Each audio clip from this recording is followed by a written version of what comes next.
186, and your questions this week are on teamwork, and let's throw in team building as well. Really thrilled doing this topic. It kind of jumps off last week's one as well, because talk about building a team and hiring and things like that, but now it kind of matches neatly to talk about building that kind of teamwork and kind of culture, if you like, as well. So I'm Richard Moore. If this is the first time watching on week 186, then no problem. This is your first one. But what we've been doing for some time now is answering questions from you all on multiple platforms. So we're on LinkedIn, we're on Instagram, we're on Facebook right now. And your questions will be answered across the next 45 minutes to an hour or so. And what's great is every week asking you lot to throw your questions into the ring and sharing my vibe on them. And since I think when I was part of a team on my first job, which started in 2002, when I was selling internet marketing, cold calling, doing that back then.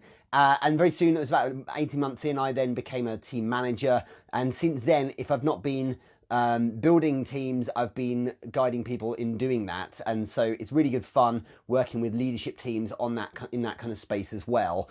So it's been, it's one of those things where you need a lot of time doing it, I think, to really appreciate the little nuances of building a team. And probably a great way to start is to say that, before we get into the questions, is that it's a really important thing to remember that you're spending most of your waking hours with your team. And if that's the case, then treating them a bit like a family is a really good way of kind of starting. I want to do a couple of announcements before we get into the questions, though. So firstly, before I do anything, I want to say thanks to everyone who's jumping in over here on Instagram. So good to see you here. Daniel Nunez, JD Photography is here. Joe Jelani as well. Good to see you here, my man, from New York. Kamal Writer as well. Good to see you here too. People jumping on Facebook as well. And over on LinkedIn, we look like we are live. So, a couple of announcements. Firstly, I want to shout out to Warwick University, to Warwick Congress. This is their big event each year, which I'll be speaking at on Saturday. Really great to be part of it, so thank you. Also, to shout out to Nottingham University, because I'll be there in 2.5 weeks or so. Thank you for inviting me over recently to speak there to your students on leveraging LinkedIn to build your business up.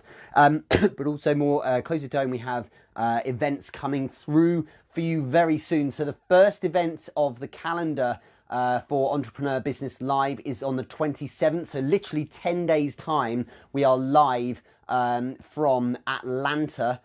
We will be watching, I'll be watching the live stream here from the UK, and that will be with Heather Parody and Randall Blizzard, Joel Pilger, and also the wonderful Joy McAdams as well. And then we've got London, Entrepreneur Business Live London. We've got our first one of the year here on the 5th, 6th, 4th, on the 4th of March. It's been a long time thinking about what date it was. The 4th of March will be focused on sales and improving sales in your business with myself, Russ Avery, and also not Russ Avery. I'm thinking of someone else. So Chris Hatfield and also Jack Gaisford as well. And then we've got the announcement was out on Saturday. Hopefully some of you caught it. That on the 16th of April, we'll have Miami. So we're going to return to Miami for a larger scale event. We plan to have, we have capacity for 180 people, but certainly be north of 100. And I'll be joined on the ground by Brian Durek, who is hosting. Also Quentin Allams, all the way from Milwaukee, will be popping over.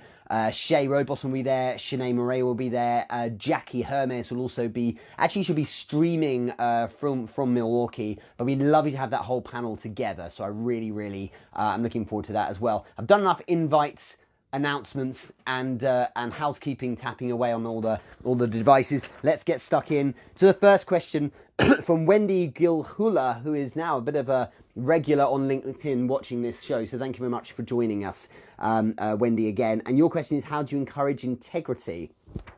My kind of feeling of integrity is a lot of honesty. And if you like, that's kind of a really good definition of it. And if you want honesty in team, you have to have openness. And honesty comes about when people have no fear of you as a leader. And a good way to build that, in my opinion, is to have a sense that there's no fear of failing and getting anything wrong. And if you look at companies that embrace fear, and there's probably a lot of good books on this as well, but companies who embrace fear as part of what they do, you actually end up with this really wonderful idea where fear is a positive thing. It's like if you're not making mistakes, not in a kind of slapdash way, but if you're not trying new things and therefore creating iterations of a product or service, you're not pushing the boundaries enough. What this allows us to do, this idea of kind of creating a sense that failure is absolutely fine. A wonderful world where people don't feel fearful for making, is be a little bit more relaxed about sharing what's going on. In turn, it means that if there are problems, people are a little bit more likely to kind of share that out loud. And I think that integrity is a big deal, but you can't just tell people to have integrity. You can't just tell people to do the right thing. What you can do is create a really good vibe.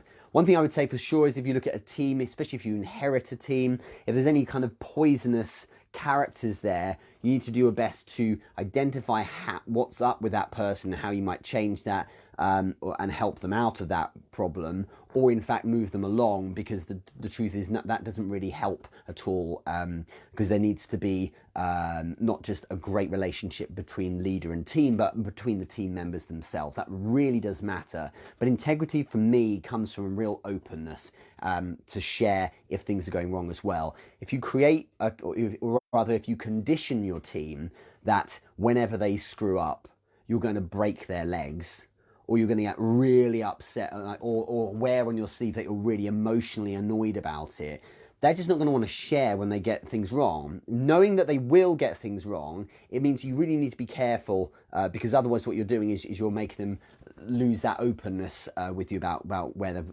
had a mistake or something like that. And integrity, I think, can start stemming from that, to be honest. But it goes without saying that you should look for, in the hiring process, the kind of levels of integrity in people as well. Some people, they're built in a way where they are a little bit less, they've got a little less integrity than others, and that's just how they've built themselves over the years. So you do have to be careful about that. And I feel that a good idea is to get that. It's very difficult in the hiring process, but certainly get that person interacting with the rest of the team and seeing what the vibe is. What do they think? Do they feel there's something about them? And maybe get them to describe situations where they've gone a little bit over and above and done the right thing. But it's very hard to test that. But what I will say is that the more openness there is, the more people, or rather the less people want to screw the team and do things that are underhand. So that really is what's worked for me very well. Great question, Wendy. Thanks for starting us up on that. So just avoiding this fear of you and this fear of failing equaling being told off, if you like, and that creates some great openness. Some great comments coming in here. Click boom _11 on Instagram. This accent, thank you very much. I don't think I've got an accent really, because I'm from the UK and I'm feeling this is just a normal speaking, but of course you must be elsewhere. Agina Zagseta, nice to see you here as well. The Gilead Hanina, gosh, it's hard work over here on Instagram. Stefan Tierney, it's a little easier to say. And Sedufos, nice to see you all as well. Hop over to LinkedIn and see if we're live over here, no problems. Should be no issue at all. It looks like we're live, but I'll resume searching on that a bit later on. And over on Facebook, Daniel Williams, nice to see you here, my man, over in Ottawa. Thank you very much for your help with Entrepreneur Business Live back in December last year. Daniela Galvani, good to see you as well. And Lisa Lee Winland, marvellous to see you here too. Thank you very much for jumping in. And there you go, LinkedIn is alive. And just have to say before I go into the next question, thank you. So many of you have sent me really nice messages about me being ill last week. I am on antibiotics. No, I don't have coronavirus. I am on antibiotics now. They seem to be working quite well. I had this cough, but this is now week 3 of it, to be honest. And it's definitely getting better, but it's very tiring having a cough where you're just barking away. The other day I was in a cafe working and a woman sat down next to me and then after a little while, after I was coughing, got up and moved to the next table. That's just how bad it is. People are like, I don't want to be near this guy. So it feels really contagious. It's certainly not. And those of you who I'm seeing tomorrow in the city, don't worry, it's all good, and I'm on the mend. Karen Hayward, posh boy accent. Okay, thank you, Karen. Smooth and lovely. Okay, I prefer that. Ryan McKay, great stuff. Helen Renovic, hello Richard Moore. Heather Jones Davis, good morning as well. Let's get from all of you watching where you're watching from. Why don't you put in the comments where you're watching from, and hashtag Team Live if you're watching right now. If you're watching later on, you can put in hashtag Team Replay, be part of Team Replay.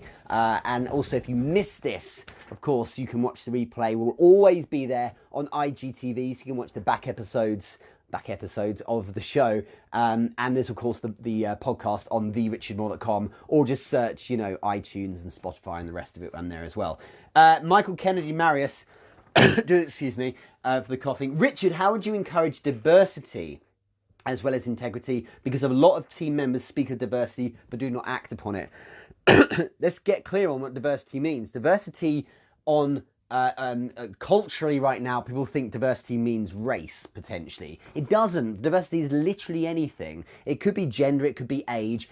I think diversity can be points of view. If you look at the team, inverted commas, that I have, both payroll but also freelance as well, they are around the world. They are different sexual orientations, they are different genders, they are different races, they are different ages, and the reason why is not calculated. I didn't go out of my way to actually seek out the diversity.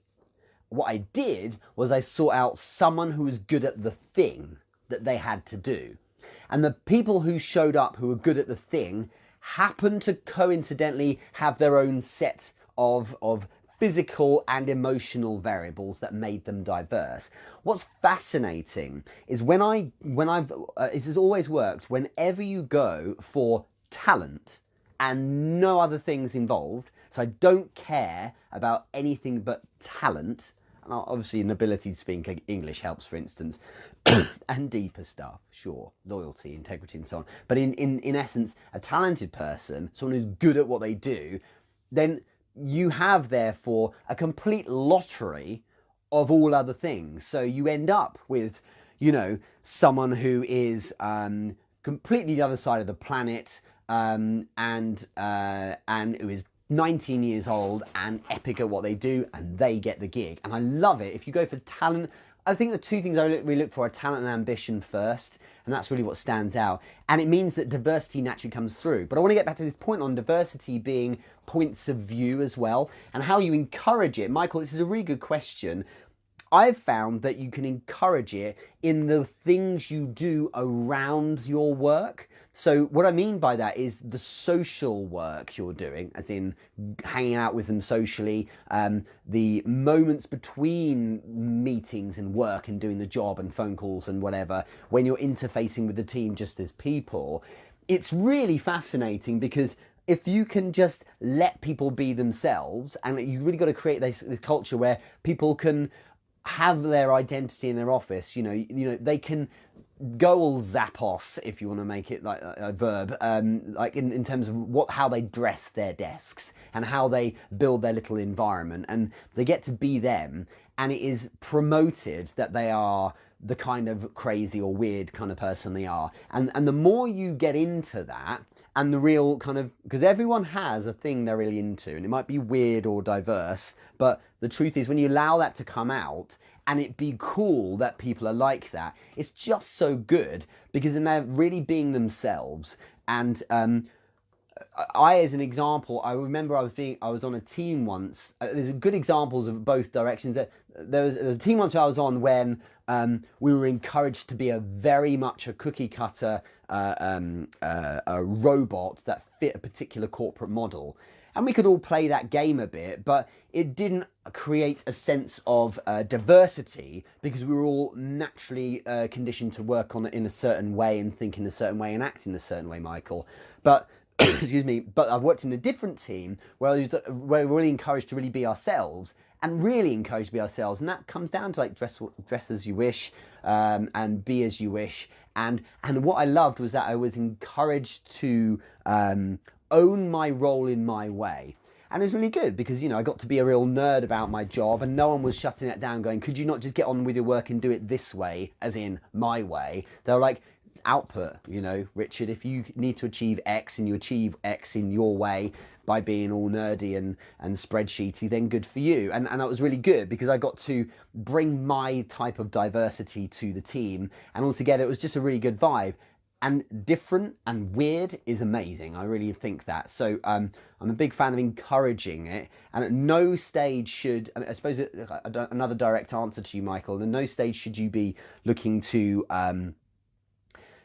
not shut down someone doing something differently, but really hold back from this idea that different is wrong. Because a lot of people have this, I wouldn't do it that way, or it's not what I want. You can help advise and suggest things if you're training or coaching or leading someone, but at the same time, you need to give some respect to the idea that they might have a sense of direction based on the way they want to do it. So there's a bit of balance in there, of course, but allowing people and creating an environment where people can really be themselves means you have a really great, fun group of people. And one company I work with does this by team for sure, and the teams have all these different personalities, and you could totally look at that floor of teams and say that's the funny team, that's the nerdy team, and it's really interesting that you have these groups of people who really identify with each other, and that really encourages diversity because we all have it, but it's allowing it to be cool to come out naturally. That's what I've experienced. So thank you very much. Really good question. Good morning to Carolina Mankowski, team live from Florida, USA. Steve Sullivan, good to see you here. Good morning. Emily Ann Valilia, I've got a question for you in a second. From Tampa. Roger Wakefield, good stuff to see the man himself watching as well. So Andrew Stilitu, Zappos also has solid systems and processes. Do you need both to create a great culture? Excuse me. Yes and no. What Andrew's asking here is a very good question. So Zappos, the shoe business, bought by Amazon for a steal at $1 billion, I think it was, in 2009. I don't know exactly when it was. It was some time back.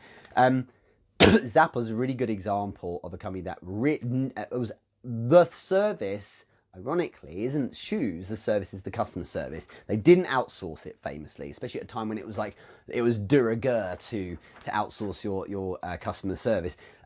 It was all about the customer service, going to the ends of the earth for literally anything. And there's stories of, people calling up, not with a problem with their shoes, but saying things like, where can I get the nearest pizza? And the customer service team actually helping them do that, and things like that. And the longest call being like 5 hours, for example. And, amazing things that have happened because that's their main focus. But great, as you're rightly saying there, Andrew, they're great systems and processes as well. It can encourage a great culture because it allows you to streamline the things that allow you to actually get on with your work. But it can be suffocating because when too many systems and processes impede culture to exist, and culture loosely is the way in which people feel they can get along in a team, perhaps, the problem you end up with there is that you have too much focus on adhering to systems and processes and not enough riffing going on. And riffing is important, and there needs to be improvisation and creativity. Otherwise, what happens is you're focusing your management and leadership on holding on to staff to make them stay, and then they go. Okay, and it's far better to go all in on allowing culture to flourish, and the systems and processes being there, again, not to suffocate, but to streamline and smooth out the work that they do so they can enjoy the job. When it's done right, systems and processes mean that the grunt work and the admin and things like that can be done super quick, and then people can really enjoy the juicy part, and that's the kind of the bit that matters. Daniel Nunez, watching on Facebook, has said, the more diverse your team is, the greater the inclusive the business will be. I think diversity is a really important thing. I think that my approach, as I say, which is looking at talent first with zero bias, does work. A lot of people say they do that, but it's interesting how their teams all look the same. They're all the same kind of types of people. What I do think is that in some industries, some people try to not look for diversity because they're trying to fill a particular type of person, that they're trying to do that because they want to fit the expectations they believe that a prospect has. But that's a dangerous game to be playing nowadays. I think that a very good idea is to look at your team, if you have one at the moment, and say, are we actually particularly diverse? And if we're not, then we should consciously be seeking out diversity. But I suppose what I was trying to say is the way I've built teams is knowingly wanting to get diversity, but my device hasn't been going, I need to hit a quota of particular, locations that they came from and genders and stuff like that. Instead, it's been, where is the talent, and be blind to the rest of the stuff. And it's fascinating how it evens it all out. You have just as many women then working with you as you have men. You have just as many people who are a little bit older as you have who are younger. You have a focus on talent as the centerpiece. And I love that approach because the diversity comes as a byproduct. So that's just simply been my approach. Really interesting.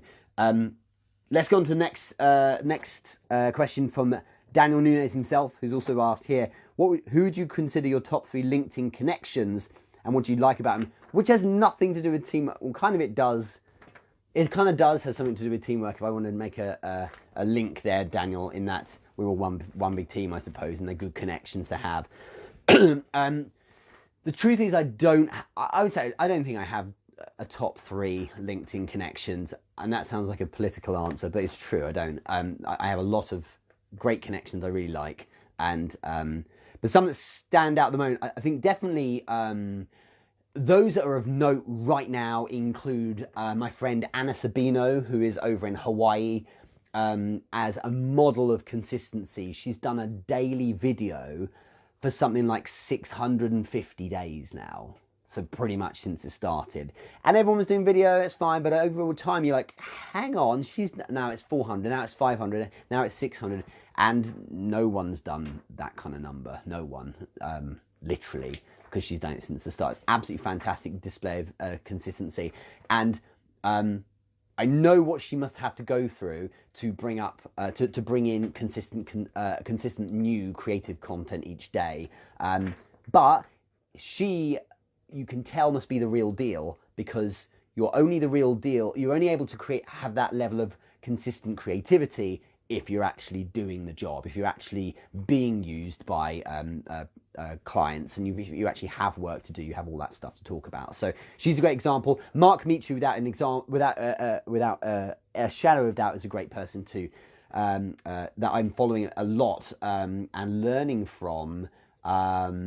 In the sense that what he does is, through his podcast Humans 2.0, he is engaging with so many people who are illustrious in their respective spaces, drawing out great information. And sure, you can listen to the podcast, but what he then does is distill it and shares it, so you can download that knowledge he's getting from these people through his content. And that is consistent every day. There's multiple pieces of content sharing things he's learning from top people, and it's just that makes him the device that is this font of knowledge. Is absolutely amazing. So I love following his stuff because he's bringing in, he's like a kind of a place where you can go, where you can get information from so many other people. So he does that in a very good way. Someone else as well, I would say, I really like what Eric Didier is doing recently. He's doing a lot of kind of slideshows, which are very kind of solid fundamentals of value as well. So it's worth checking him out. But there's a whole host of people, but I like different people for different reasons, I suppose. So good question. Thank you very much for that. I will, those of you who've just been joining in recently, jump in and let me know where you're watching from and if you're hashtag Team Live.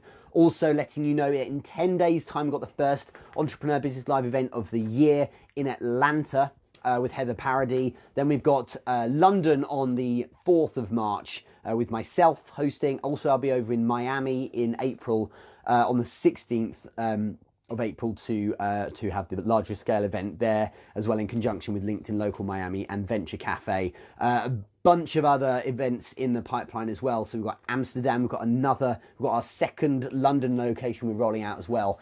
Other places, Sydney is possibly on the cards. Alberta is happening too. That will be with some very exciting people. Will be announced reasonably soon.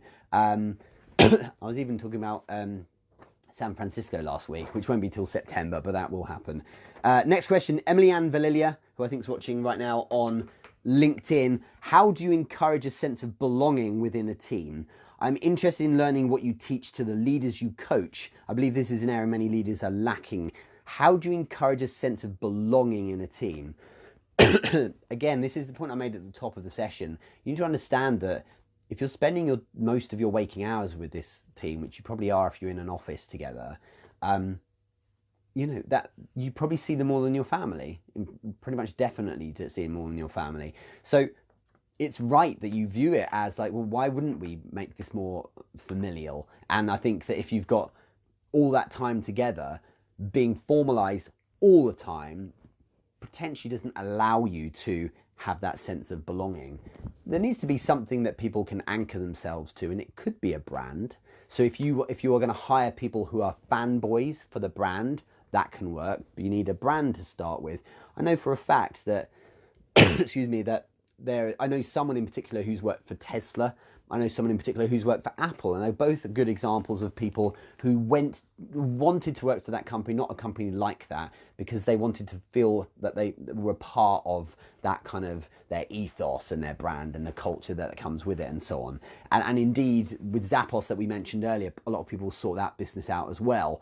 But I do think that a good way to do it is to give a sense of belonging. You need to understand that people need to feel their role matters in this family, that they therefore have value and worth, and you create that vibe, I think, a lot by having a kind of you empower these people a bit. And you can do that in a variety of ways. Even the lower level rungs of the ladder, give them a sense that what they're doing is important. And I think a good way to look at it is that you can explain to people what it is they have to do. So you have everyone in the team understanding what they do.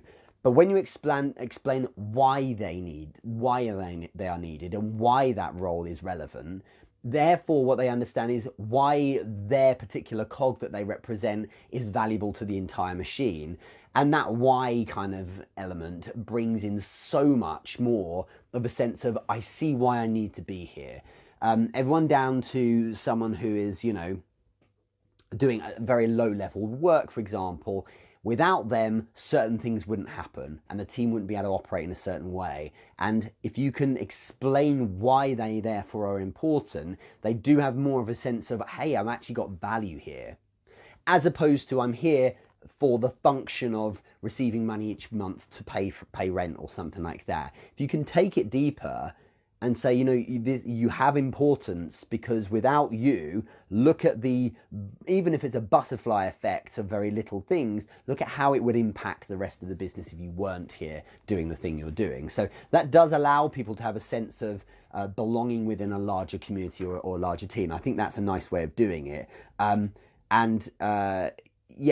problem is that a lot of people don't get much of a voice as well. So one great technique I've found is that if I have someone on the team who's good at a particular thing that the other teammates can learn from, I will often, rather than saying well done and that be it, I'll say, you know what, why don't we have a session tomorrow, 20 minutes, and you lead it and show everyone how you do that thing.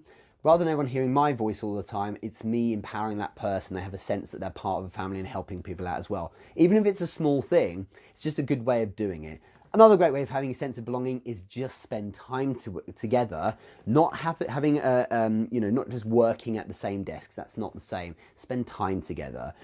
Break bread over lunches. One of my first managers would take us out every Friday. We would sit together every Friday. I remember him saying, like, do what you want on lunch times, but on Friday it's a team lunch. Like a family would sit down at the end of the day and work, have that dinner together. We were the same. It's like mobiles away, let's just hang out, and it did create this sense that we're part of a family. So it really did work, and that's something I'll never forget. Actually, I think that kind of thing really makes a big difference. So great question. Thank you very much, Emily. And let's finish on another one. My voice is kind of hurting a bit, so I'll do one more and then we'll pretty much finish up. Johnny Sherman, I think this is a similar question if I remember. A great topic, this one, Richard. For me, for a team to work, the whole team needs to know what the goal is and importantly, each individual needs to know their role in achieving that goal. Agreed. So, but the most important thing is that each member knows their worth. This is essentially what I've just been saying with Emily's question, actually. You may be the one making the tea, but if a leader can communicate that a role has worth and meaning, the team member will go out of their way to achieve the team's goal and make the team work. Do you agree? Yes, I agree. I agree that the role has to have worth, or rather the person who's employed in that role has to have a sense of what that role is worth. But I think also that team members will go out of the way to do things for the team if there's what's known as a value debt as well. Now, I've got to explain this delicately because it can come across as being manipulative, but it's all for the right reasons. The idea of a value debt is you invest massively so much in people, helping them out and doing things for them, that you end up with them feeling indebted to you emotionally. And what I simply mean by that is like, you've not done their job for them, but you've made their environment so wonderfully useful and good, and looked after them and listened and developed them and been there for them and all of that kind of thing, that they feel they owe you. And they kind of do, because if you created a wonderful world for someone to inhabit, they will naturally lean in and want to repay you. It's just a human trait. And they'll want to pay you through doing a good job. People want to do a good job to make you proud and to give back when you have gone first and helped them a lot. And this isn't a case of saying, I need someone to deliver today, so I'll buy them a coffee. This is doing it all the time. As in, even when you don't need them to perform, you're still doing that kind of thing. And I think that giving time to people just to listen and be open and things like that really makes a big difference, because it means that you're there for them, sure, when it's stressful, sure, when they need development, but also you're there for them anyway. And much like a parent might be, or a brother or a sister in a family, you're always there because it means that you can move. You're giving them so much that they would naturally have no problem with working harder for you anyway. And I've felt it firsthand. It's a feeling of, I can just tell this person feels like they want to give something back in order to say thanks almost for all the work I've done for them. And it should be a pleasure to help people with their roles and to make their lives better.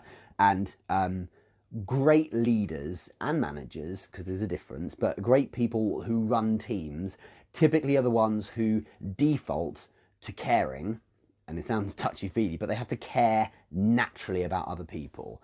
Some people don't, and it's not a bad thing. It's just that they're not perhaps perfect for the role. You do see a lot of people who are excellent at being the sole hunter, focusing on business development perhaps, and not necessarily considering those around them as much, not in a negative way, just simply in a tunnel vision, focus on themselves and getting to target kind of approach. And they classically need a lot more work to bring them round to the idea that they have to be, thinking of team first, really. So if you naturally care, you tend to be a great leader. You always therefore have time for people, even when things are stressful, which is really what matters. Let's draw a line there. I'm going to be coughing all afternoon, so I want to finish up. There's a couple of notices, as I say. I want to shout out Warwick University. I'm over on there on Saturday for Warwick Congress, so I'll share a bit more of that. Look out this week for two really great videos going to be releasing on LinkedIn. One with Jack Gaisford. We had a chat a bit earlier today. If you don't know him, Gaisford is Gaisford.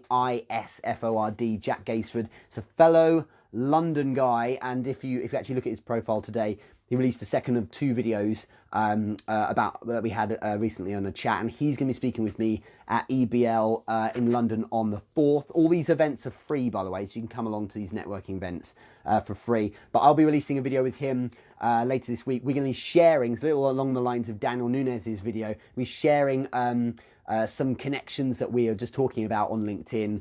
In fact, one of them I mentioned today is in the video. But there's also another video. I'm going to be catching up with Judy Fox later today, and we're going to be putting out a video a bit later on this week as well. So keep your eyes peeled for that.